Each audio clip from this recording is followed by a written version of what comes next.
Hello everyone, स्वागत है आपका मेरे यूट्यूब चैनल रिचार्ज क्रिएटिविटी में।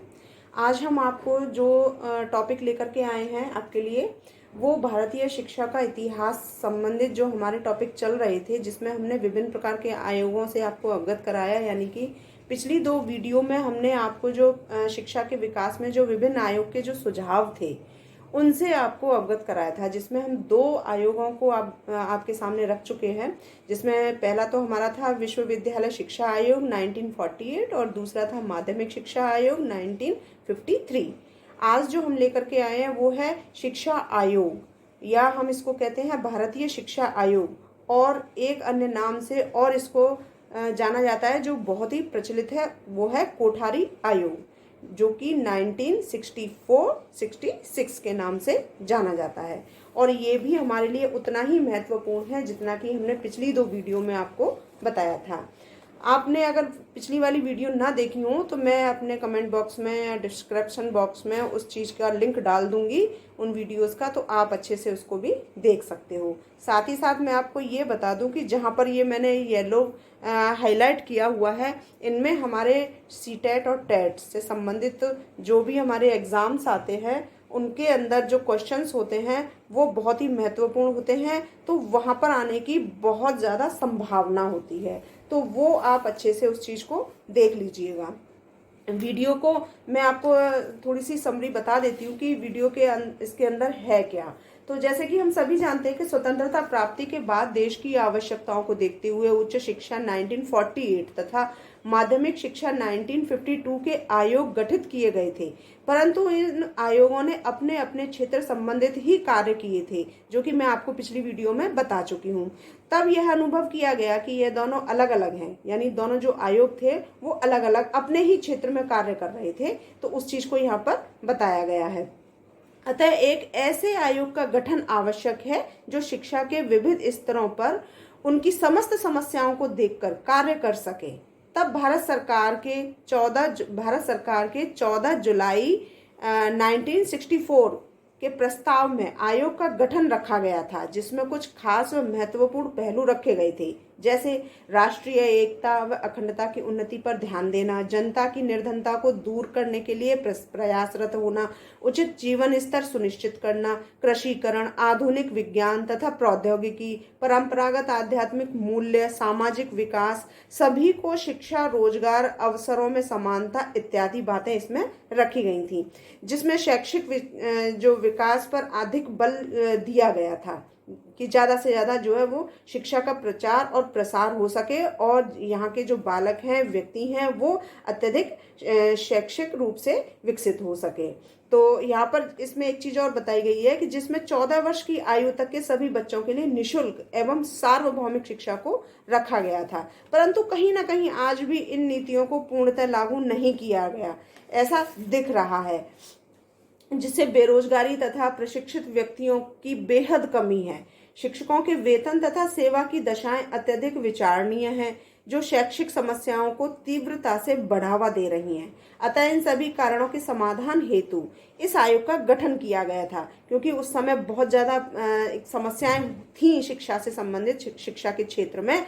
तो उन सभी समस्याओं को देखते हुए यहाँ पर इस आयोग का फिर से एक नए आयोग का गठन किया गया था, जो कि 14 जुलाई 1964 को भारत सरकार ने डॉक्टर दौलत सिंह कोठारी की अध्यक्षता में किया गया था। इसीलिए इसको कोठारी आयोग के नाम से भी जाना जाता है।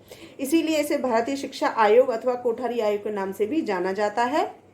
इस आयोग में कुल 17 सदस्य थे। जो हमारे लिए ऑब्जेक्टिव क्वेश्चन है कि इस आयोग में कितने सदस्य थे, तो इसमें कुल 17 सदस्य थे, जिसमें 6 सदस्य अन्य देशों के शिक्षा विशेषज्ञ थे, जिसकी अध्यक्षता प्रोफेसर DS कोठारी ने। ये भी हमारे लिए ऑब्जेक्टिव क्वेश्चन है। इसका जो कोठारी का फुल नेम जो इसमें बताया गया है वो हमारे लिए कभी कभी आ जाता है कि प्रोफेसर DS कोठारी इनका फुल नेम है, जो कि विश्वविद्यालय अनुदान आयोग नई दिल्ली ने की थी, तथा इसके सचिव श्री JP नायक, जो शैक्षिक नियोजन, प्रशासन एवं वित्त विभाग, गोखले राजनीति एवं अर्थशास्त्र संस्थान पूना के अध्यक्ष थे। इस आयोग के उद्घाटन के अवसर पर भारत के डॉक्टर एस राधाकृष्णन ने भी अपने संदेश में कहा था कि मेरी यह हार्दिक इच्छा है कि यह आयोग शिक्षा के समस्त पहलुओं, जिसमें प्राथमिक, माध्यमिक, विश्वविद्यालय एवं प्राविधिक का सर्वेक्षण करे और संस्तुतियां, ये संस्तुति का मतलब होता है सिफारिश, प्रस्तुत करे, जिनसे समस्त स्तरों पर हमारी शिक्षा प्रणाली को उन्नति करने में सहायता मिल सकती है। इस आयोग का जो कार्य क्षेत्र था वह था आयोग सरकार को शिक्षा के राष्ट्रीय ढांचे व उसके सभी स्तरों तथा पहलुओं पर शिक्षा के लिए सामान्य सिद्धांतों एवं नीतियों पर परामर्श देगा। साथ ही समस्त पहलुओं की समुचित जांच हेतु 12 कार्य दल, ऑब्जेक्टिव क्वेश्चन है, इसको ध्यान से सुनिएगा, इसके हेतु जो है 12 कार्य दल तथा 7 कार्य समूह गठित किए गए थे। ये ऑब्जेक्टिव है हमारे लिए, जिन्होंने 21 माह तक अखिल भारतीय स्तर पर समस्त संभाव्य विधियों से शिक्षा के विविध स्तरों एवं उनके समस्त पहलुओं से सूचनाएं एवं तथ्य संकलित किए गए। इसी आधार पर आयोग ने अपना प्रतिवेदन कुल यहाँ पर 692 यानी 692 पृष्ठों में तैयार किया था और 29 जून 1966 को भारत सरकार के तत्कालीन शिक्षा मंत्री श्री छागला के समक्ष प्रस्तुत किया गया था। ये भी हमारे लिए ऑब्जेक्टिव क्वेश्चन है। इस आयोग में शिक्षा एवं राष्ट्रीय लक्ष्य जो थे वो इस प्रकार से थे, यानी इन्होंने जो कुछ एक राष्ट्रीय स्तर पर कुछ लक्ष्य रखे थे इस आयोग ने, तो वो इस तरीके से इसमें 4 लक्ष्य बताए गए हैं, जिसमें पहला आता है शिक्षा की उत्पादकता हो ज़्यादा से ज़्यादा, दूसरा आता है शिक्षा सामाजिक एवं राष्ट्रीय एकता इसके अंतर्गत होना अत्यंत आवश्यक है, तीसरा आता है शिक्षा और आधुनिकीकरण क्योंकि नए जमाने के हिसाब से भी हो, और चौथा जो आता है वो है शिक्षा सामाजिक, नैतिक एवं आध्यात्मिक मूल्य इसके अंदर समाहित होने चाहिए। तो यहाँ पर ये भारतीय शिक्षा आयोग या हम कहें तो इसको कोठारी आयोग 1964 to 66 के अंतर्गत बहुत सारी बातों को यहाँ पर रखा गया है, वो मैंने आपको एक समरी टाइप में बता दिया गया है।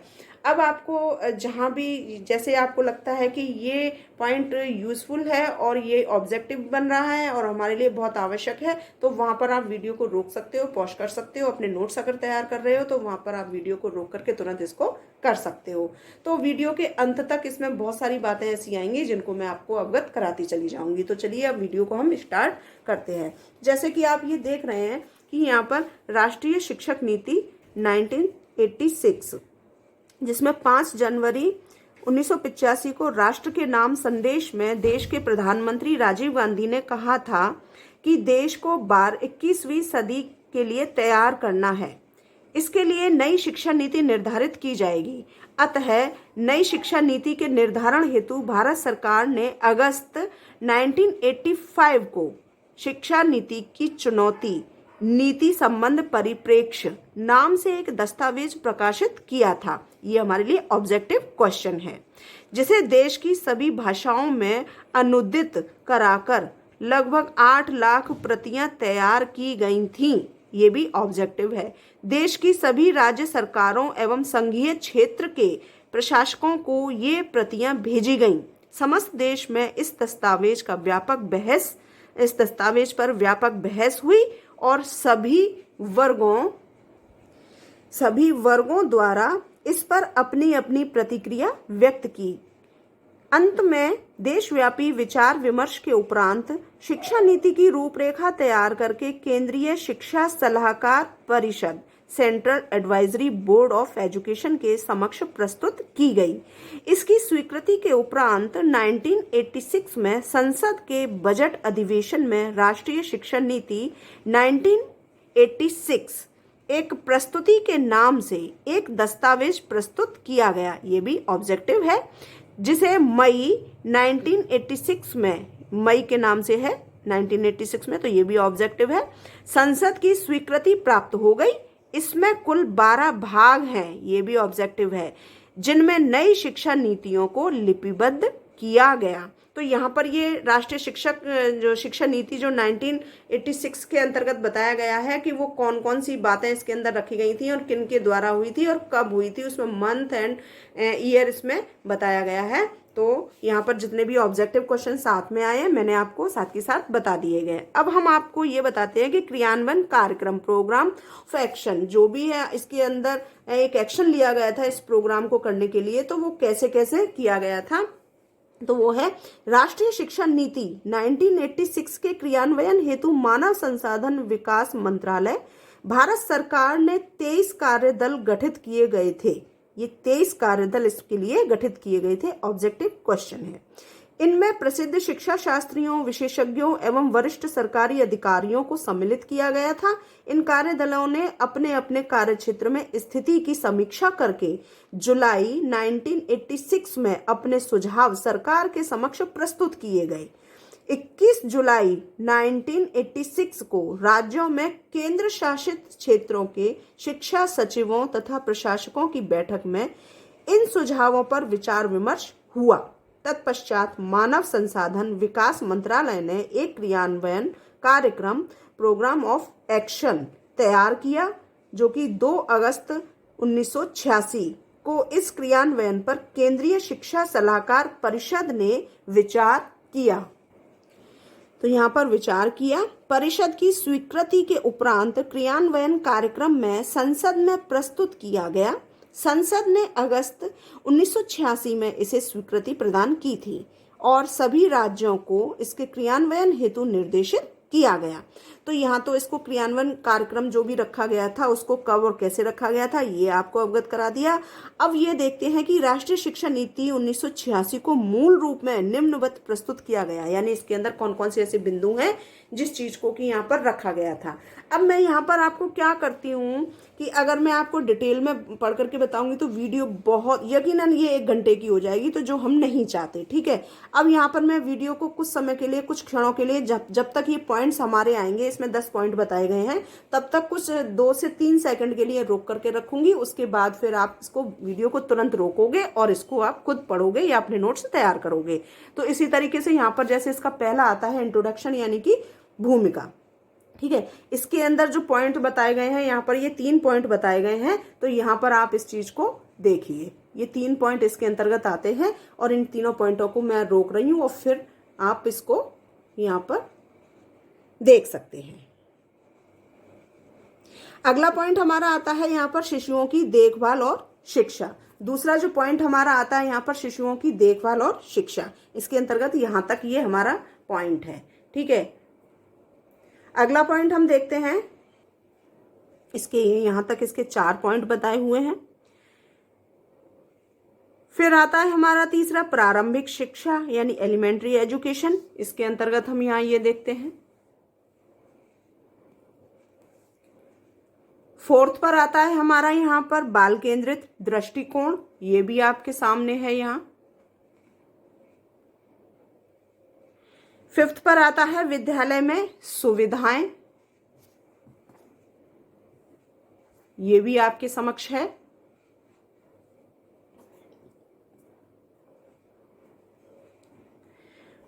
अगला हम 6 में देखते हैं अनौपचारिक शिक्षा। इसके अंदर यहाँ 4 पॉइंट बताए हैं, 2 आपको दिखाई दे रहे हैं और 2 मैं आगे बढ़ा देती हूं, ये रहे। 7वां आता है संकल्प। 8वां आता है इसमें व्यवसायीकरण। 9वां आता है समीक्षा और 10वां आता है भविष्य। तो इस तरीके से यहाँ पर हमने ये हेडिंग्स आपको बता दिए हैं और यहाँ पर आप जो है इस चीज को, वीडियो को रोकिए। अगर नोट्स तैयार कर रहे हैं तो यहाँ से आप अपने आराम से उतार सकते हैं। तो आगे बढ़ते हैं हम। अब इसके अंतर्गत ये बताया गया है कि राष्ट्रीय शिक्षा नीति में समय समय पर संशोधन किया जाता रहा है। तो वो संशोधन हमारा फिर 1986 के बाद जो संशोधित किया गया था तो वो था 1992। तो उस चीज से हम आपको ये बताते हैं अब कि उसमें क्या क्या संशोधन किया गया था। तो ये आता है यहाँ पर राष्ट्रीय शिक्षा नीति 1986 संशोधित 1992। राष्ट्रीय शिक्षा नीति 1986 की समीक्षा के लिए भारत सरकार ने आचार्य राममूर्ति की अध्यक्षता में 7 मई 1990 को एक समिति का गठन किया गया था, जिसने अपना प्रतिवेदन 26 दिसंबर 1990 को सरकार के समक्ष प्रस्तुत किया। 1 मार्च 1991 को केंद्रीय शिक्षा सलाहकार बोर्ड की बैठक में समिति के प्रतिवेदन पर विचार किया गया, परंतु प्रतिवेदन में प्रदत्त सुझावों पर बोर्ड में मतैक्य नहीं हो सका, यानी एक मत नहीं हो सका। अतः बोर्ड ने एक नई पुनरीक्षण समिति गठित करने का सुझाव दिया। बोर्ड के सुझाव पर भारत सरकार ने आंध्र प्रदेश के मुख्यमंत्री श्री जनार्दन रेड्डी की अध्यक्षता में पुनरीक्षण समिति 1992 का गठन किया। इस पुनरीक्षण समिति ने शिक्षा नीति और उसकी कार्य योजना का पुनरीक्षण करके अपना प्रतिवेदन जनवरी 1992 में प्रस्तुत किया। वैसे उसका निष्कर्ष यह था कि राष्ट्रीय शिक्षा नीति 1986 में संशोधन की बहुत कम आवश्यकता है, परंतु इसकी कार्य योजना में संशोधन की विशेष आवश्यकता है। अतः भारत सरकार ने उन संस्तुतियों को स्वीकृत करते हुए राष्ट्रीय शिक्षा नीति 1986 संशोधित 1992 घोषित की। संशोधित प्रावधानों का विवरण निम्नलिखित है। तो यहाँ पर हम ये देखते हैं। अब वो विवरण किस तरीके से है, तो राष्ट्रीय शिक्षा व्यवस्था, ठीक है, नेशनल सिस्टम ऑफ एजुकेशन, वो कैसी रही थी, क्या रही थी, वो हम आपको बताते हैं। वो इस तरीके से है। राष्ट्रीय शिक्षा, ये वाला जो हमारा टॉपिक आ रहा है, ये बहुत ही इंपॉर्टेंट है। राष्ट्रीय शिक्षा व्यवस्था के अंतर्गत यह जरूरी है कि सारे देश में एक ही प्रकार की शैक्षिक संरचना हो। 10+2+3 ढांचे को पूरे देश में स्वीकार कर लिया गया है। इस ढांचे के पहले 10 वर्षों के संबंध में यह प्रयत्न किया जाएगा कि उसका विभाजन इस प्रकार हो: प्रारंभिक शिक्षा में 5 वर्षों का प्राथमिक स्तर और 3 वर्ष का उच्च प्राथमिक स्तर तथा उसके बाद 2 वर्ष का हाई स्कूल। समस्त देश में स्कूल शिक्षा के अंग के रूप में +2 का स्तर स्वीकार करने के लिए प्रयास किए जाएंगे। तो यहाँ पर इस चीज को दिखाया गया है और ये बहुत ही इंपॉर्टेंट है। अब हम ये देखते हैं कि यहाँ पर जो प्राथमिक शिक्षा से संबंधित बात बताई गई है वो कौन कौन सी और किस तरीके से है। तो वो आपके सामने है कि प्रारंभिक जो शिक्षा है हमारी एलिमेंट्री एजुकेशन, उसको 3 बातों पर विशेष तौर से जोर दिया गया था। जैसे कि यहाँ देखते हैं प्रारंभिक शिक्षा एलिमेंट्री एजुकेशन। प्रारंभिक शिक्षा की नई शिक्षा में 3 बातों पर विशेष बल दिया जाएगा, जिसमें सार्वभौमिक प्रवेश और नामांकन, दूसरा है 14 वर्ष तक की आयु के बच्चों का सार्वभौमिक टिकाव, तीसरा आता है सीखने के आवश्यक स्तर प्राप्त करने के लिए सभी बच्चों को योग्य बनाने हेतु शिक्षा की गुणवत्ता में काफी सुधार। तो इन बातों पर 3 बातों पर यहाँ पर विशेष बल दिया जाएगा, ऐसा इसमें रखा गया था। ठीक है, अब देखते हैं विद्यालय में सुविधाएं। तो वो सुविधाएं यहाँ पर हम देखते हैं कि कौन कौन सा है। मैं आगे बढ़ा देती हूँ थोड़ा सा। ये प्राथमिक विद्यालयों में आवश्यक सुविधाओं की व्यवस्था की जाएगी। अब ये भी हमारे लिए बहुत ही इंपॉर्टेंट है। जैसे ऑपरेशन ब्लैक बोर्ड का क्षेत्र, 3 बड़े कमरे जो हर मौसम में उपयोग के योग्य हों, ब्लैक बोर्ड, मानचित्र, चार्ट्स, खिलौने आदि अन्य आवश्यक सीखने की सामग्री तथा विद्यालय पुस्तकालय देकर विस्तृत किया जाएगा। प्रत्येक विद्यालय में कम से कम 3 शिक्षक कार्य करेंगे। संख्या बढ़ने पर यथासंभव शीघ्र ही प्रति कक्षा के लिए 1 शिक्षक होगा। भविष्य में कम से कम 50% चुने गए शिक्षकों में महिलाएं होंगी। ऑपरेशन ब्लैक बोर्ड उच्च प्राथमिक स्तर के लिए भी विस्तृत होगा। विद्यालय भवनों के निर्माण में जवाहर रोजगार योजना की निधियों का प्रथमतः उपयोग होगा। तो इस तरीके से यहाँ पर ये बहुत ही महत्वपूर्ण हमारा बिंदु है और इसमें से ही हमारे बहुत सारे जो ऑब्जेक्टिव्स है वो तैयार होते हैं। तो ये तो यहाँ पर ये रहा। अब देखते हैं अनौपचारिक शिक्षा। तो अनौपचारिक शिक्षा के अंतर्गत हम यहाँ ये देखते हैं नॉन फॉर्मल एजुकेशन। बीच में स्कूल छोड़ने वाले, स्कूल रहित स्थानों पर रहने वाले, काम में लगे होने के कारण पूर्णकालिक स्कूलों में न पढ़ सकने वाले लड़के लड़कियों के लिए तैयार किए गए अनौपचारिक शिक्षा के कार्यक्रम सुदृढ़ एवं विस्तृत होंगे। तो ये कुछ ऐसे बच्चों के लिए यहाँ पर बताया गया है कि उन बच्चों के लिए भी शिक्षा की व्यवस्था होनी चाहिए जो बीच में भी छोड़ जाते हैं या स्कूल नहीं है या किसी काम में लग रहे हैं तो पूरी तरह से अपना समय विद्यालय में नहीं दे पाते हैं, तो उन बच्चों के लिए यहाँ पर कुछ व्यवस्थाएं की गई हैं, तो उसके लिए भी यहाँ पर नीति निर्धारित की गई थी। अब यहाँ पर ये देखते हैं कि सरकार इस महत्वपूर्ण क्षेत्र में की कुल जिम्मेदारी लेगी। स्वयंसेवी संस्थाएं और पंचायती राज की संस्थाएं अनौपचारिक शिक्षा कार्यक्रमों को चलाने की अधिक जिम्मेदारी लेंगी। इन संस्थाओं को धन की व्यवस्था समय से एवं उचित रूप में होगी। तो ये तो यहाँ पर इन्होंने विद्यालय की जो सुविधाओं के अंतर्गत रखा गया था एक अनौपचारिक शिक्षा के अंतर्गत, उस चीज को यहाँ पर बताया है। अब देखते हैं कार्यान्वयन कार्यक्रम 1992, जो भी एक्शन लिया गया था प्रोग्राम के तहत, तो वो 92 में वो इस तरीके से था। इसके अंदर हमारे निम्नलिखित जो हमारे बिंदु आते हैं। पहला आता है इसके अंदर, सबसे पहले तो हमें ये देखना है जो हमारा ऑब्जेक्टिव है कि भारत सरकार ने 1992 में संशोधित कार्यान्वयन कार्यक्रम तैयार किया था। इस संशोधित कार्यान्वयन कार्यक्रम को निम्नलिखित 23 खंडों में बांटा गया है, यानी इसके 23 भाग हैं जिसको कि इसमें बांटा गया है। ये हमारा ऑब्जेक्टिव क्वेश्चन है और अक्सर आता है, इंपॉर्टेंट है। ठीक है, अब वो 23 खंड कौन कौन से हैं?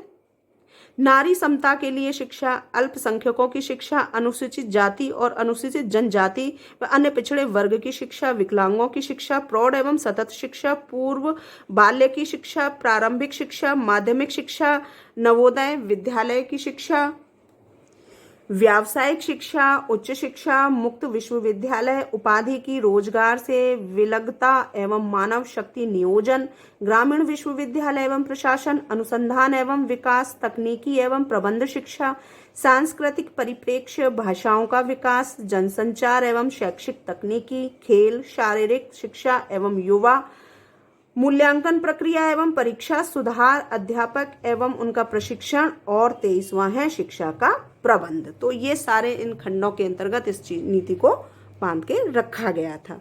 अब यहाँ पर एक संकल्प जो लिया गया था, वो संकल्प कौन सा है? वो है, यहाँ पर हम ये देखते हैं, ये देखिए जो संकल्प लिया गया है वो ये है कि यह सुनिश्चित किया जाएगा कि हमारे 21वीं सदी में प्रवेश से पूर्व संतोषजनक कोटि की निशुल्क एवं अनिवार्य शिक्षा 14 वर्ष की आयु तक के सभी बच्चों को प्रदान की जाएगी। एक राष्ट्रीय मिशन इस लक्ष्य की प्राप्ति के लिए शुरू किया जाएगा। तो ये संकल्प इस समय लिया गया था, इस नीति को निर्धारित करते समय। ठीक है, अब ये देखते हैं कि शिक्षा नीतियों के जो मुख्य बिंदु थे वो कौन कौन से थे, यानी शिक्षा नीति के अंतर्गत जो मुख्य बिंदु रखे गए थे वो अहम रखता है हमारे लिए कि वो कौन कौन से मुख्य बिंदु यहाँ पर थे। तो हम आपको दिखाते हैं शिक्षा नीतियों के मुख्य बिंदु। निश्चय ही राष्ट्रीय शिक्षा नीति 1986 तथा इससे संशोधित प्रतिरूप 1992 में अनेक विशेषताएं हैं। इनमें से प्रमुख का विवरण निम्नलिखित है। किस तरीके से है? पहला हम ये देखते हैं कि नवीन गति, यहाँ पर भी हम उसी तरीके से आपको एक एक करके केवल हेडिंग्स शो करेंगे कुछ समय के लिए, आप वहां पर रोक सकते हो और आगे बढ़ सकते हो। तो वो हमारा इस तरीके से है। पहला हेडिंग आता है नवीन गति निर्धारक विद्यालय की स्थापना। ठीक है, दूसरा आता है शिक्षा एक महत्वपूर्ण तत्व। तीसरा आता है मुक्त विश्वविद्यालयों की स्थापना। ठीक है, चौथा इसके अंतर्गत आता है हमारा, ये चौथा है हमारा परिवर्तित कार्य एवं वित्त व्यवस्था। पांचवा आता है हमारा यहाँ पर प्राविधिक शिक्षा को बढ़ावा। छठा आता है शिक्षा संरचना में परिवर्तन। ठीक है, सातवां आता है हमारा यहाँ पर अध्यापकों की शिक्षा। आठवां हमारा आता है यहाँ पर ब्लैक बोर्ड योजना। ठीक है, 9वें रूप में है हमारा यहाँ पर मूल्यांकन में सुधार, और 10वें में है शैक्षिक अवसरों की समानता।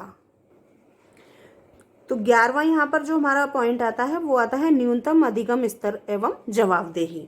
तो यहाँ पर ये हमारे बहुत ही महत्वपूर्ण पॉइंट्स थे। इनको मैंने बीच बीच में आपको जैसे हेडिंग्स बताया, क्योंकि वैसे बताने में बहुत ज़्यादा हमारा टाइम खिंचता, लगभग 1 घंटे की वीडियो बन जाती, जो हम कतई नहीं चाहते थे। अब यहाँ पर हमने ये सारे पॉइंट्स आपको एक एक करके बता दिए हैं एज ए हेडिंग्स, और आप यहाँ पर वीडियो को रोक करके अपने उस चीज़ को देख सकते हो कौन सा पॉइंट में क्या कहा गया है। और वहाँ पर अगर आप अपने नोट्स तैयार कर रहे हो तो वहाँ पर आप अपने आप वीडियो को रोकिए, पॉज कीजिए और वहाँ पर आराम से अपने नोट्स तैयार कर लीजिए। तो दोस्तों, आज आपके समक्ष जो वीडियो मैंने प्रस्तुत की है वह बहुत ही महत्वपूर्ण है, और इससे पिछली वाली जो भी शिक्षा के इतिहास में विभिन्न प्रकार के जो आयोग के विषय से अवगत कराया गया था, तो वहाँ पर उसका लिंक मैं आपको वीडियो के लास्ट में कमेंट बॉक्स में या डिस्क्रिप्शन बॉक्स में डाल दूंगी। तो आज की वीडियो में जो राष्ट्रीय शिक्षा नीति 1986, जिसे हम नई शिक्षा नीति के नाम से भी जानते हैं, भी कहा जाता है, मैंने आपको यहाँ पर ये दोनों तरह से बताई है। इसमें संशोधित रूप भी इसका रखा है और पुरानी वाली भी बताई थी। तो समय समय पर हम सभी जानते हैं कि शिक्षा में सुधार लाने के लिए स्वतंत्रता पश्चात बहुत से आयोगों का गठन किया गया था, जिससे काफी सुधार हुआ था। परंतु समय की मांग जैसे जैसे बढ़ती गई, वैसे वैसे शिक्षा नीतियों में भी संशोधन की आवश्यकता महसूस की गई थी। इसलिए इस राष्ट्रीय शिक्षा नीति 1986 को निर्धारित किया गया था, और समय समय पर शिक्षा नीति में समयानुसार परिवर्तन भी होता रहा है, हम सभी जानते हैं। अभी हाल में ही एक और संशोधित शिक्षा नीति 2020 निर्धारित हुई है, आप जैसा सभी जानते हैं, अभी कुछ ही समय पहले, अभी कुछ ही दिनों पहले। तो हम यहाँ पर आपको शिक्षा नीति 1986 से अवगत कराया है मैंने अभी आपको, और साथ ही इसी वीडियो में जब इसमें संशोधन किया गया था, जैसे कि राष्ट्रीय शिक्षा नीति 1986 संशोधित 1992 के नाम से जाना जाता है, ये भी हमारा ऑब्जेक्टिव क्वेश्चन है, तो उससे भी मैंने आपको अवगत कराया है। और साथ ही कब और कितने कार्यक्रम और किस प्रकार के कार्यक्रम नीति में समाहित थे, यह भी मैंने आपको बताया है इसी में। वीडियो थोड़ी लंबी ज़रूर हो गई है, लेकिन ये सब जानना हमारे लिए बहुत आवश्यकता भी है, और ये हमारे लिए बहुत ही महत्वपूर्ण भी है। तो कहाँ कहाँ पर हमने शॉर्टकट किया वो भी मैंने आपको बताया। वीडियो को रोकने का पॉइंट्स आप सारे रखे, सारे के सारे पॉइंट्स हैं, हमने कोई भी पॉइंट्स ऐसा नहीं है जो कि हमने उसको छोड़ दिया हो। अब आप आराम से अपने नोट्स तैयार भी इसमें कर सकते हैं, ठीक है। कुछ सेकंड्स के लिए जहाँ भी मैंने रोका है वहाँ पर आप इसको आराम से खुद भी रोक सकते हो, तो आप अपने नोट्स अपने आप तैयार कर सकते हो। आपसे यही गुजारिश करूंगी कि अगर पहली बार मेरे चैनल पर आएँ और अभी तक अगर आपने मेरे चैनल को सब्सक्राइब नहीं किया है तो प्लीज़ प्लीज़ प्लीज़ आप मेरे चैनल को सब्सक्राइब ज़रूर कर लें। साथ ही अपने दोस्तों के साथ, अपने सभी साथियों के साथ, जो पढ़ने वाले बच्चे हैं उनके साथ इसको शेयर भी कर लें। और अगर अपने विचार, आपको कोई भी वीडियो ऐसी चाहिए जो कि आपको लगता है कि आपके लिए यूज़फुल है, तो वो विचार आप मुझसे शेयर कर सकते हैं, मुझे कमेंट बॉक्स में ज़रूर बताएं। तो मैं आपसे इजाज़त चाहूँगी, और अगर वीडियो आपको पसंद आई है तो प्लीज़ वीडियो को लाइक करना ना भूलें और इसको शेयर करना ना भूलें। पहली बार आए हैं तो चैनल को सब्सक्राइब करना भी ना भूलें, साथ में जो बेल आइकॉन है उसको भी प्रेस करना ना भूलें। वीडियो देखने के लिए आप सभी का बहुत बहुत बहुत धन्यवाद। नमस्कार।